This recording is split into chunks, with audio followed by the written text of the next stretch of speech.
You guys, hi, welcome back to Shh.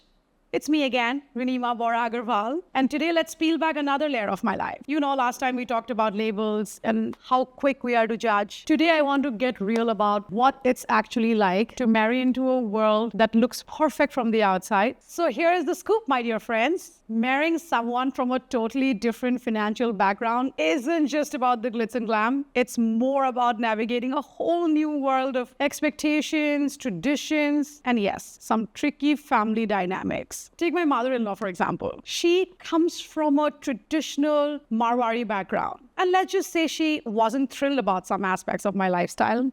The bikini shoot and the modeling part. At first, I thought about just doing my thing, like standing my ground because I believed I wasn't wrong in any way. But then I kind of looked at it from a different angle. I saw an elderly woman who was my husband's mother, set in her ways, and here I am with my whole life ahead of me. So I decided to tone down certain things. Certainly not because I agreed with her or thought that she was right and I'm wrong or all of that, but mainly out of respect and to keep the peace. Because it's about picking your battles, not because you're giving up, but because, sometimes being the bigger person means showing a bit of kindness, mainly when it's tough. And it's not just her, right? There's also the whole thing with my husband being 13 years older. Man, the number of times we just don't see eye to eye on things. It's like we grew up in two different worlds. And then there are my sister-in-laws, who initially seemed like they wanted to run my life. But setting boundaries with them, doing it politely, yet firmly, it's been a journey, I'm telling you. I remember worrying at our wedding 3.5 years ago about whether my family, who came from a middle-class background from Assam, would feel out of place among his richer relatives. I was so worried. I was always on the edge, trying to make sure no one felt less valued or overlooked. This makes me emotional because it takes me back to my marriage. But it's one thing to face people thinking you don't belong, and it's another to protect your own, from feeling that way. But that's how it is, right? So let's talk about the tough days. There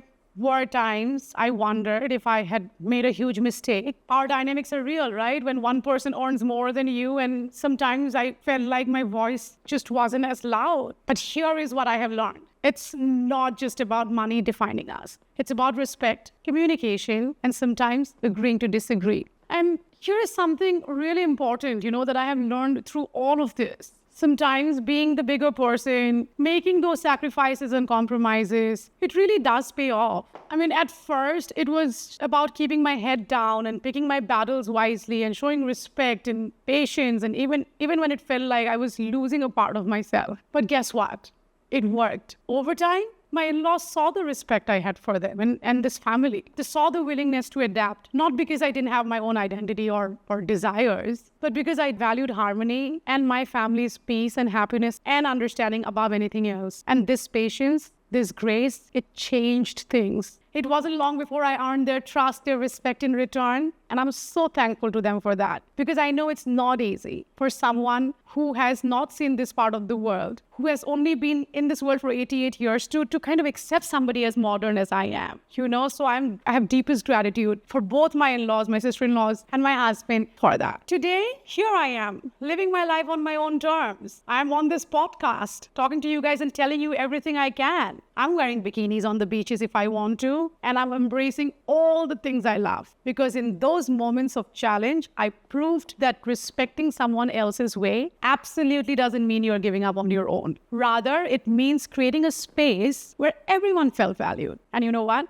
I believe every woman has this incredible strength within her, even if she hasn't discovered it yet. Like, take me, for example. I had no clue about my own strength until I navigated these roles as a wife, as a daughter-in-law, as a sister-in-law, and now I feel unstoppable. There isn't a challenge too big because I know I can handle it with grace and with a strategy that doesn't just aim for immediate wins, but for long-term respect and love. So on that note, to all the women out there, remember, our strength isn't just in the battles we fight. It's also in the battles we choose not to fight. It's in the peace we create and the respect we garner around our actions. It's a bit like those Ekta Kapoor Balaji telefilms, those soap operas where the Achhi Bahu eventually wins over everyone. Well, there's a little bit of truth in that, isn't there? It's not just about being passive. It's about being powerful in the most constructive way possible. And look at me now, emerging on the other side with so much light and truckloads of carrots.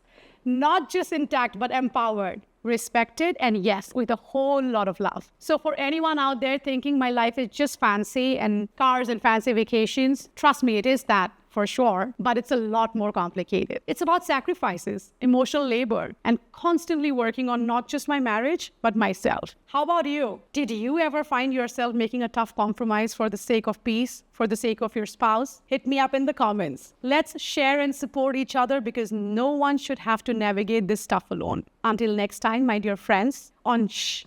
Keep speaking your truth, no matter how hard it gets. This is Rinima, signing off, but never staying silent. See you in episode 3. And if you're a fan of unfiltered talks and love to hear real stuff, show the love. Give me a thumbs up, share this with your friends, subscribe, and let me at least have some 2,000 followers for now. Please.